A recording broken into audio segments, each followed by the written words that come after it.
Apa kabar guys?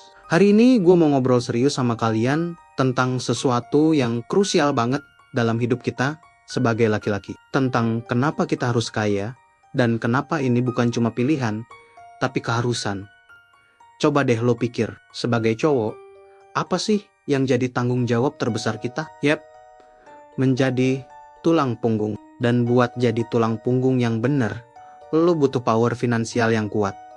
Gue inget banget, waktu umur 15 tahun, di usia yang harusnya masih main-main, gue udah ngerasa beban berat di pundak.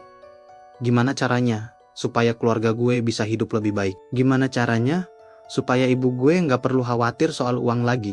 Dan lo tahu apa yang bikin gue sedih? Banyak orang di luar sana yang masih santai aja. Masih asik main game berjam-jam, nongkrong nggak jelas, buang-buang waktu yang sebenarnya bisa dipakai buat ningkatin skill dan penghasilan. Guys, uang itu rapor hidup kita. Ini bukan soal materialisme, tapi soal seberapa efektif dan kompeten lo di dunia nyata. Kalau lo punya skill bagus, otomatis duit bakal ngikutin. Itu hukum alam.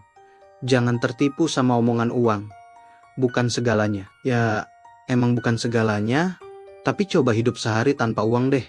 Nggak bisa kan? Uang emang nggak bisa beli kebahagiaan. Tapi uang bisa beli kenyamanan yang bikin lo lebih gampang bahagia. Dan ini yang paling penting. Kerja keras itu nggak cukup.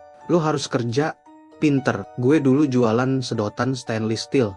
Jadi nikahan, nyoba macem-macem bisnis. Tapi yang bikin gue berhasil bukan cuma kerja kerasnya, tapi juga strategi dan pembelajaran terus-menerus. Sekarang gue bisa bilang, hidup gue jauh lebih tenang. Bukan karena gue punya segalanya, tapi karena gue punya cukup untuk ngasih yang terbaik buat keluarga gue. Dan itu feelingnya priceless. Buat kalian yang nonton ini, gue cuma mau bilang, mulai sekarang, jadiin kekayaan sebagai prioritas lo. Bukan buat pamer, tapi buat jadi pelindung bagi orang-orang yang lo sayang. Kalau lo suka sama konten ini, dan pengen dapetin lebih banyak insight soal gimana cara sukses di dunia nyata, jangan lupa subscribe dan share ke teman-teman lo yang butuh pencerahan ini. See you di video selanjutnya. Remember guys, jadi kaya itu bukan soal ego, tapi soal tanggung jawab. Dan kita semua punya tanggung jawab untuk jadi versi terbaik